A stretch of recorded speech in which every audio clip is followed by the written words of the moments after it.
Okay, who is this that you're sitting next to? This is Lump. He's one of the alien characters. He's the alien's robot in the film, to be precise. We have him doing all kinds of stuff, operating controls and... Hold on one second. Okay. His shadow is right across it. Okay. Just Sorry, the guy. Okay. Who is this you're sitting next to? This is Lump. He is Cosmo, the alien's robot in the film. He's his sort of handyman. He operates controls and keeps track of things and wanders around occasionally, but What kind of stuff is he made out of? we used a variety of materials. Essentially, he's built like a real robot. He's metal, aluminum, a lot of plastics, plexiglass, kinds of things. But essentially, he is a real working robot. You know, he's mainly cable controlled. We've got certain movements like this kind of thing here, finger grabbing. He's taken some abuse on the show, but we've also got puppeteering to. Okay, we've got someone back here for far-off shots and stuff. If we're just upper body, we've got someone down beneath puppeteering. Same with the legs. We'll be back behind him. We have radio controls for the head, eyes, come in and out, that kind of thing. We've got a little brain mechanism in there, which I'll show you. So we've got, we're losing it here. Nothing? Okay, well, we're not getting that. He's brain dead, yeah. But, yeah, we've got a brain in there that pulses, and he meets a gruesome end at some point during the film. But these are all various little actuators and so on. So how do you come up with something like this? What's the process behind it? Someone, in this case Greg Aronowitz, did the designs for it and gave us a small maquette, which is a small puppet of the thing, which we then transferred into a full-size working. You know, it's a basic do up some blueprints, but with a lot of this stuff, it's just winging it on the fly. You know, it's we build it. A lot of it's worked out as we go, but there are certain things, you know, we've used in previous films and stuff that allow us to, you know, so we know whether things are going to work and so on. He had to do a lot of actual movements and actions, which he's a real working thing. He's our, you know, that's our problem. We've got to make him work and look good. So, but he's supposed to be pretty beaten up and rusted and abused at this point. So, prior to his demise, so fortunately we could hide a lot of our workings and stuff with the dirt and so on, which helps us immensely. How many people does it take to operate? Depending upon what he's doing, for the full shots where he's walking and such, we're looking at about 4 people, 4 to 5. If it's just close-ups of upper body, which is what a lot of it was, so we could get away with doing this kind of thing, we'd be down below. If it's that kind of thing, 2 or 3 people. So he's a complicated little fellow. But we've got a couple, you know, one person puppeteering arms. We'll be doing another with wrist kind of movement and stuff, giving us wrists and hands. Another person doing the head movements and eyes flipping in and out. And then someone else quite often giving him some shake, or, you know, we put him on a stand so he can bob up and down a bit, that kind of thing. So who gives him his voice? His voice, he doesn't actually have a voice per se, but there'll be sound effects put in for moving and that kind of stuff. I think he screeches a bit probably when he's being scolded by Cosmo, but that's not us. We just build him and make him work. We give life to him. R2-D2. Yeah, he's his third cousin actually. Came from the same factory. That was a running joke on the show because he does bear a resemblance, but he doesn't like to admit to that relation of the family.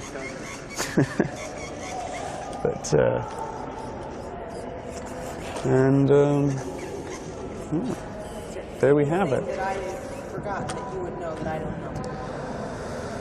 Any special things this guy can do, or? Not really. I can't think of anything. Can you, my friend Greg? No. You know, one shot I need to get is just his hand down on that control down. Okay. Okay. You reach down with one hand. You reach down and Okay. All right.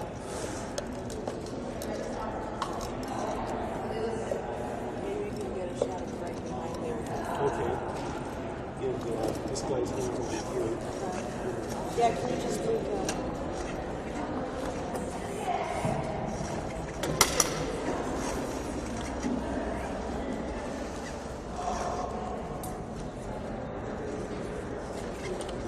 The head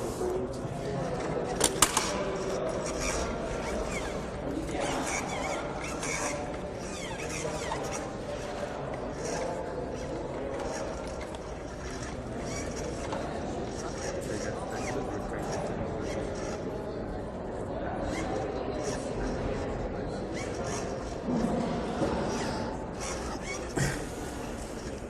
Okay, then let's get a shot of it.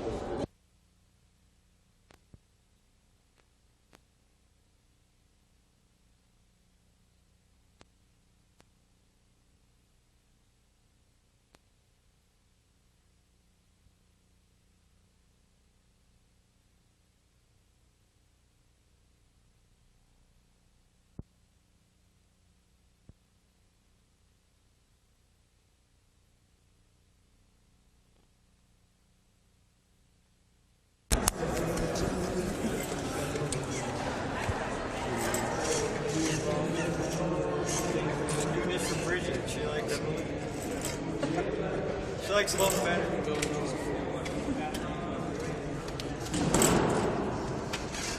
I hope that was okay. Yeah, because what they'll do is... Yeah, I know that. And they'll just... That's why he's doing this stuff called the pedal race to show what Okay. he's talking about. He's gonna block the shot for the fellow right here in front. Can you see it?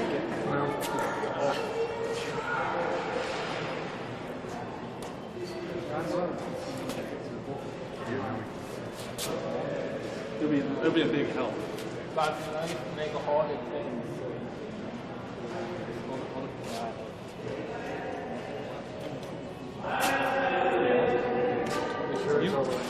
That's how you push up, Push up, push yeah. down, and I'll turn.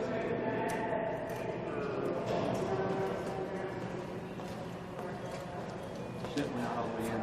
Pull out. Alright. The set screw fell in because there wasn't enough pipe to stop it. You want to use this bit today? Yeah, yeah. Are you ready to do the pictures?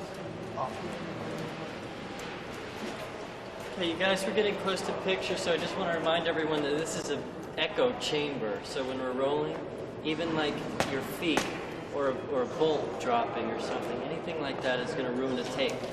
So, I'm trying.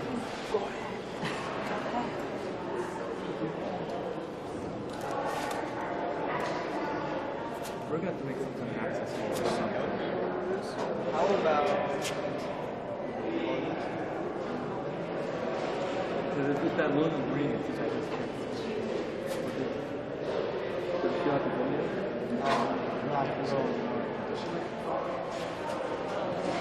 But one thing, if you are in the wire, just bend like this. Not beam, just one side open. I don't know. No, I plugged in the receiver battery.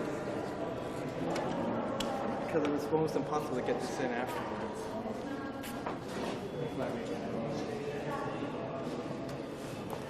Just so some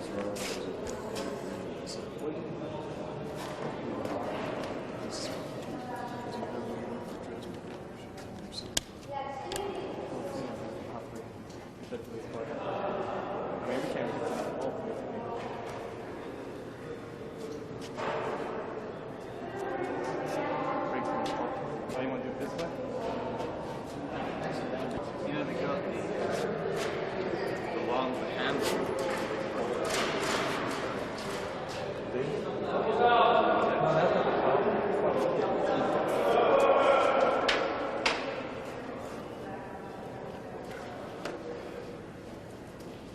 I hate this bronze. Who made this bronze? Greg? Did you make this bronze? You guys never glued in these ones. Or the winter. The winter.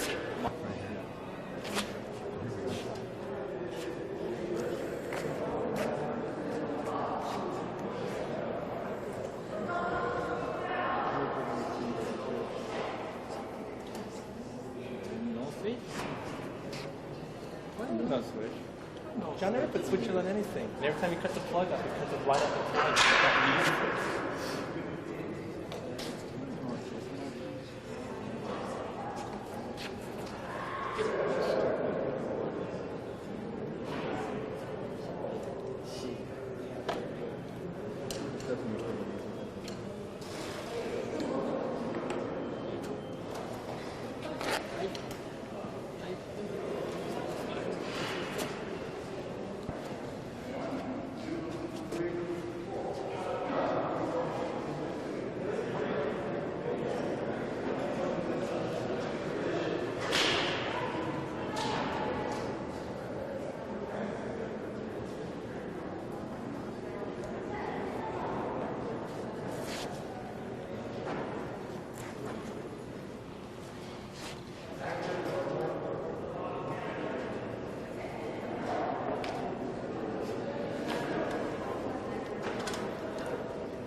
Yeah, I guess so. Maybe we should send like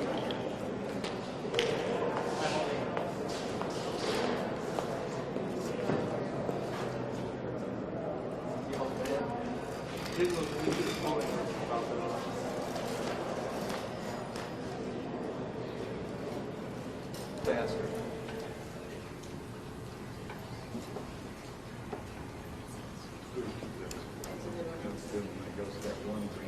That's perfect. Okay, all right, take them all down. Okay, let's go. Rolling. We're rolling. Okay, lights.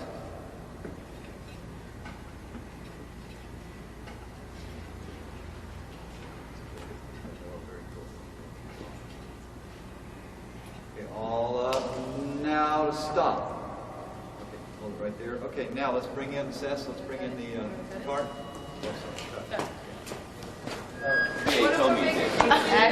Thank you.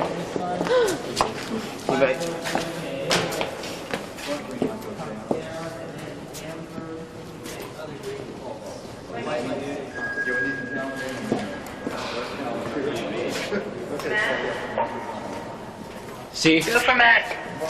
1, 2, 3. 1, 4. 4. Okay. Ready? Okay. 1, 2, 3, 4. Oh, you know that? How was that? Okay, that was better. Okay, ready? That's One more time. realistic? One more time. 1, 2, 3, boom! Okay. Okay, let's hear it.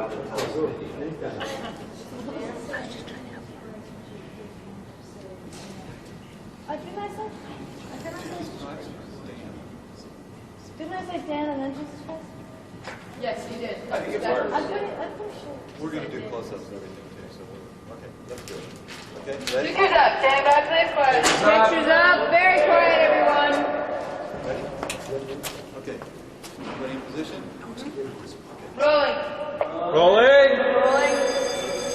Down speed. Marker. 1, 2, 3. Jesus Christ! Oh, God.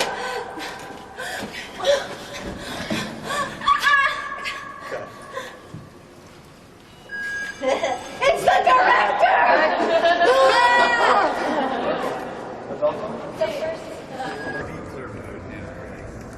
Well, yeah, I did this single-handedly in a week and a half, actually. We'll have one guy help me clean the top out. Normally you would pay $8 million for something like this. Give me a big kiss. No tongue. Right here. Greg, tell us a little bit about who this is. This is Cosmo. This is Cosmo as his true self when he comes out of his compressed spacesuit. Wait, I'm talking. More? What's he made out of? He's made out of a variety of materials, just like any other creature for film. Majority of them is foam latex. He's got a fiberglass shell. And he's got some model legs.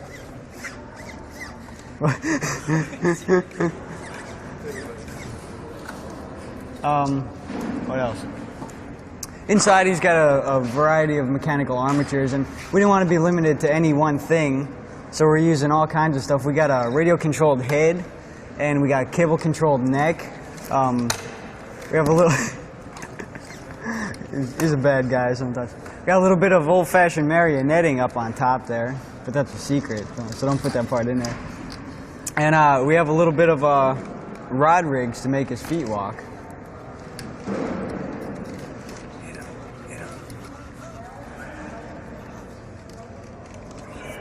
What?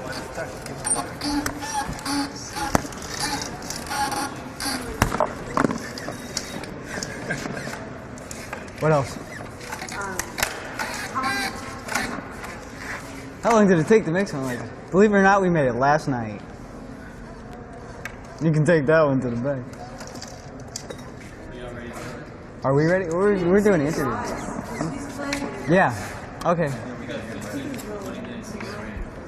We gotta go. Anything else?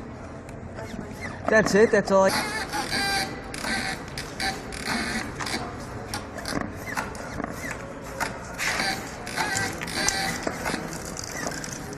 He gets a little rowdy sometimes.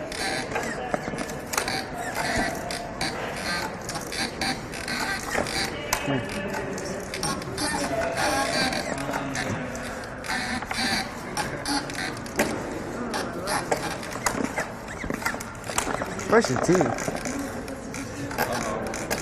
Give it a whack. What? Bring him over.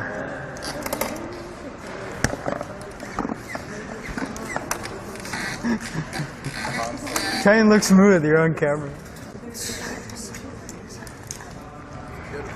I was like, ugh. So what color are his eyes? Me too. And I'd like, don't bite me. I'm like, oh God, this is so weird. I love his lips. I do too. I love his lips. He had a faster servo. Do you think he should have any more color in his mouth? Yeah, I can throw some. I mean, think about how you saw Cosmo's suit, right? What he dressed himself in. Mm-hmm. I even thought he could have a little punk stuff going on. And then let me go get the orange, and we'll put a little bit of bright color at the end of his hand. Mm-hmm. And then he's ready. Maybe it's a little more. Bite the camera.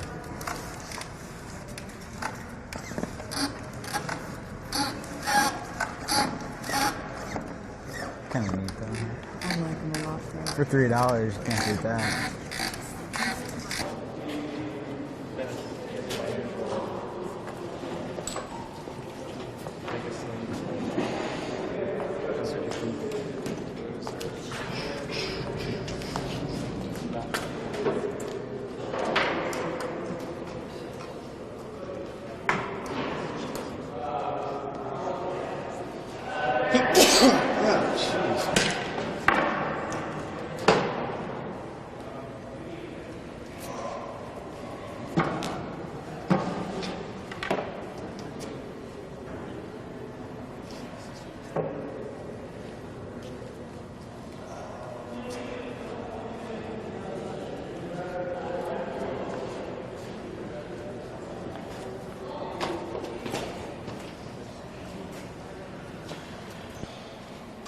Ready? You're gonna love.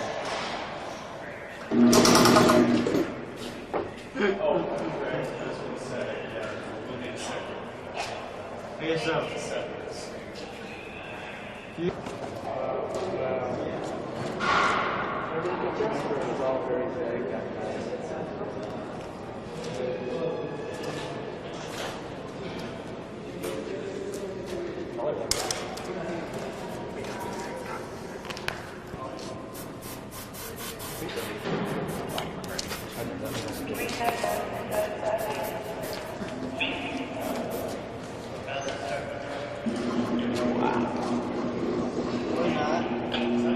It's not going. It's going to burn out.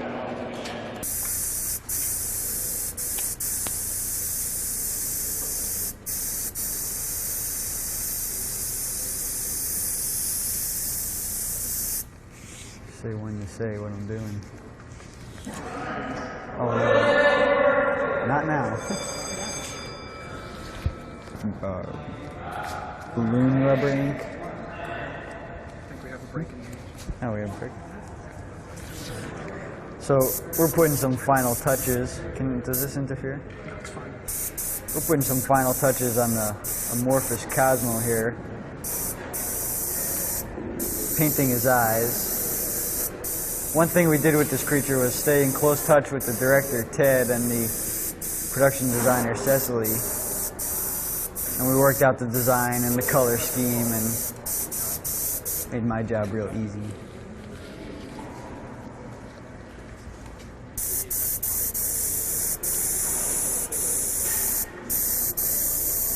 Trying to keep the colors real bright on him so that he stands out in the dark set. Kind of make him the focus of attention. And even though he's a monster, he still has to have kind of a sympathetic look. Still give him some pretty brown eyes.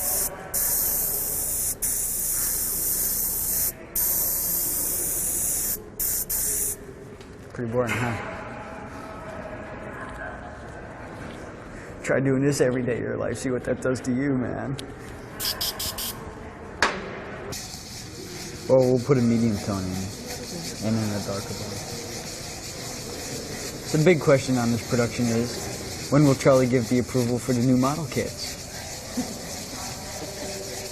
Which model kit would you like to do, Greg, think? I think Lump would make an excellent model kit.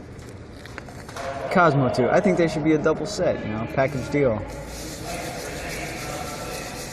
So, how do you actually come about making the face? Like, what's the whole process? I have no idea how it works.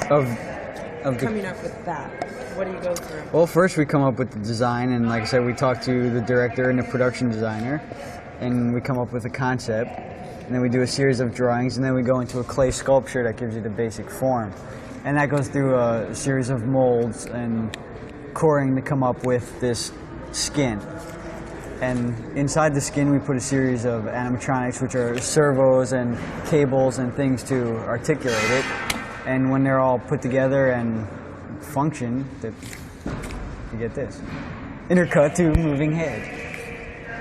More questions? What kind of paints do you use? Ooh, these are special secret paints. They're, I'm actually using rubber balloon ink. You know, like on a balloon, they print happy birthday and it's this big, and then you blow it up and it gets this big, and it always stays proportioned. We use that so that when the skin's moving around, it stretches in the same way, and you never get any distortion or cracking. Neat trick. Happy birthday. Let's see. Bouncing. This. What's the second head for? With the Kermit eyes. The second head is usually when we make a creature, in order for it to do different things, we have to make a different variety of heads. This head is solid rubber. It doesn't move. It has no articulation other than its own jiggling. We would use that if Ted calls for the creature to hit its head against the wall. We wouldn't want to damage this one. So we'd stick this on the neck, and then you can, you know, hit it and It's a stunt head, basically. What? Don't try this at home. Where was it? Keep painting. What? I said keep painting. It's an interesting. Before, when I asked you how long does it take to make one of these things, like from beginning, not the design part, but when you actually start making it, the construction part, how long does it take? In this particular case, from the first day we started up until the day it arrived on set, it was 3 weeks. There's a lot of work involved in that 3 weeks. The sculpting and the mechanics and the painting, which we're still doing, because it's so much work. Watch, I'll show you.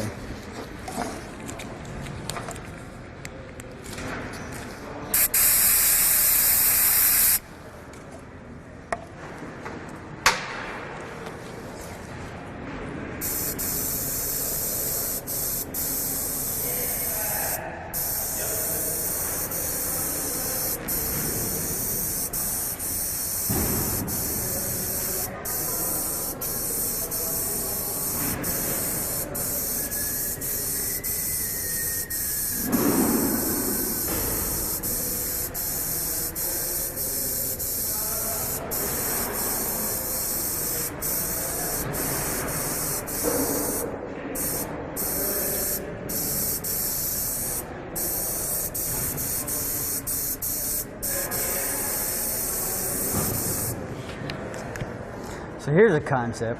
At the end of the videos have a how to make a creature thing. People would... We had everybody else making them. That's okay. You want my job?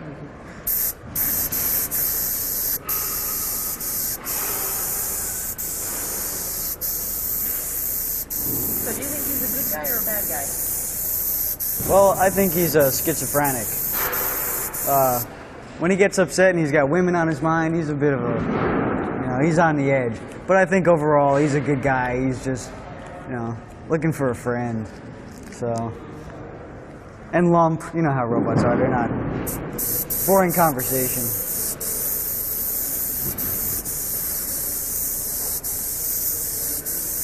What do you think? Only a face a mother could love.